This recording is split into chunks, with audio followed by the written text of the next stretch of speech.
নমস্কার। গুরু কৃপাই কেবলম। আমি অধ্যাপক ডক্টর শ্রী সুনীল শাস্ত্রী। আজ আমি আপনাদের দু একটি কথাও বলবো, যদিও অনেকের অপ্রিয় হয়ে থাকবে, কিন্তু আমাদের এই নিত্য দৈনন্দিন জীবনে প্রত্যেকেরই অর্থের পেছনে দৌড়াতে দৌড়াতে হিমশিম খেয়ে যাচ্ছে। সন্তানদের লেখাপড়া, যাদের কন্যাগ্রস্ত পিতা তাদের মেয়েদের বিবাহ, নানা রকম মানসিক চিন্তা, কিভাবে সংসার ভালোভাবে সুষ্ঠুভাবে পরিচালনা করবেন, কিভাবে চলবে। আমাদের অন্তত 98% লোক এইভাবে, 2% হয়তো খুব সচ্ছলতার মধ্যে কাটে। দৈনন্দিন জীবনে নানা রকম মানসিক চাপে এবং অনেকেই ডিপ্রেশনে চলে যায়। সেই মানসিক চাপ থেকে মুক্তি পেতে হলে, মানসিক চাপ যত করবেন, আপনাদের হাইপার টেনশন অর্থাৎ প্রেশার, নানা রকম অসুখ বিসুখ এবং আপনাদের হার্টেরও ক্ষতি হয়। মন মানসিকতা ঠিক রাখার জন্য আমি কয়েকটি টিপস বলবো, যদিও এটা আপনাদের অনেকটাই কাজে লাগবে। জ্ঞান দিচ্ছে বলে মনে কিছু করবেন না। 1 নম্বর বলবো, মনকে সর্বদা সৎ চিন্তা করবেন, সৎ জীবনযাপন করবেন, সৎ ভাবনা করবেন, সৎ সংকল্প করবেন, আর সৎ গ্রন্থ অধ্যয়ন করবেন। যখন মন খারাপ হয়ে যাবে, সৎ গ্রন্থ অধ্যয়ন করবেন, ভগবানের নাম জপ করবেন, কয়েক সেকেন্ড হলেও ভগবানের নাম জপ করবেন, ধ্যান করবেন, একটু প্রার্থনা করবেন। যদি যারা দীক্ষা নিয়ে থাকেন তারা স্তব পাঠও করবেন বা গুরুমন্ত্র জপ করবেন, ইত্যাদির দ্বারা আপনাদের মানসিক অনেকটাই শান্তি ফিরে পাবেন।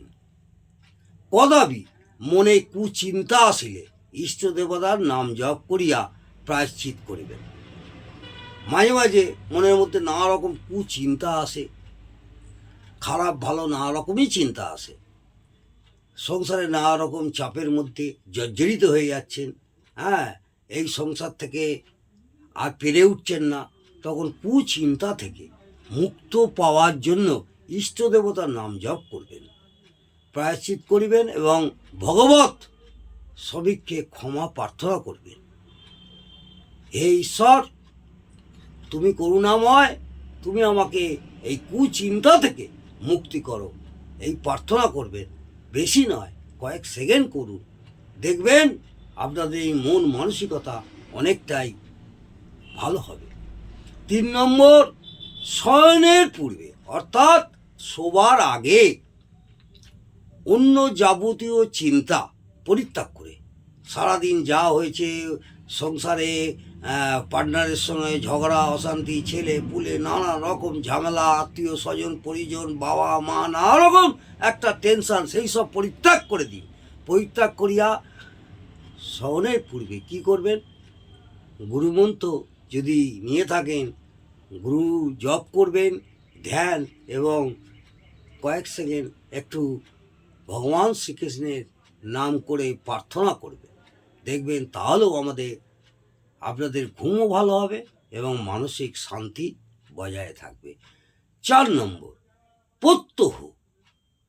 পত্র নিয়মিত আত্মপরীক্ষা করিবে এবং নিয়মিত ডায়েরি মেনটেন করবেন। সারাদিন আপনি কি করলেন, আপনার 1 মিনিট হয়তো সময় ব্যয় হবে, 24 ঘন্টার মধ্যে 1 মিনিট যদি সময় ব্যয় হয়, তাহলে আত্মপরীক্ষা করিবেন, নিজের আত্মাকে পরীক্ষা করিবেন যে আমি সারাদিন কি করলাম, কার সঙ্গে ঝগড়া করলাম, কার সঙ্গে কী করলাম, কি ভালো কাজ করলাম, ও নিয়মিত সেইটা ডায়েরিতে আপনি লেখার অভ্যাস করবেন। 5 নম্বর, প্রত্যহ যদি সম্ভব হয় গীতা ধর্মগ্রন্থের একটা করে শ্লোক অন্তত পড়বেন, যদি সম্ভব হয়। আমাদের যে ধর্মগ্রন্থ গীতা ধর্মগ্রন্থ, একটা করে শ্লোক পাঠ করলে দেখবেন আপনাদের আত্মারও শান্তি পাবে, মনেরও শান্তি পাবে, মানসিক দিকে আপনি অনেক কষ্ট লাঘব হবে। আপনাকে পূজা অর্চনা কিচ্ছু করতে হবে না। মানসিক শান্তি লাভের জন্য নানা রকম বিভিন্ন মানুষ বিভিন্ন রকম সমস্যার মধ্যে জর্জরিত।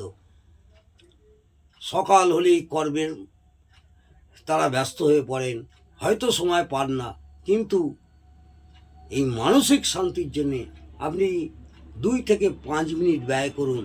দেখবেন আপনারা এই যে 5টি আপনাদের উপদেশ নয়, 5টি আপনাদের বললাম, এইভাবে যদি আপনারা করতে পারেন, আশা করব আপনারা মানসিক শান্তি অনেকটাই বজায় থাকবে। আমি বাস্তবায়িত হয়েছি এবং নিজে এর ফল অনেক পেয়েছি। কারণ এবং যাদের যাদের আমি এমনিও বলেছি তারাও অনেক উপকার হয়েছে। স্যার, আপনার এই কথা অনুযায়ী আমি অনেক শান্তি লাভ করছি। নানা রকম অশান্তি জর্জরিত নানা রকম সমস্যা থাকবে, কাক্ষর ওয়াইফের সঙ্গে, কাক্ষর সন্তানের সঙ্গে, কাক্ষর সন্তান লেখাপড়া করছে না, কাক্ষর মেয়ে বিয়ের উপযুক্ত হয়েছে, বিয়ে দিতে পারছেন না। কিন্তু আজ আমি আপনাদের বলবো, এই মানসিক শান্তির জন্য এই 5টি টিপস আপনাদের বললাম, যদি আপনারা ফলো করেন, আশা করব আপনারা কয়েক মাসের মধ্যেই অনেকটা শান্তি লাভ করবেন। আমি আর বেশি কিছু বলতে চাই না। ভালো লাগলে অবশ্যই কমেন্টে জানাবেন। নমস্কার, জয় মা তারা।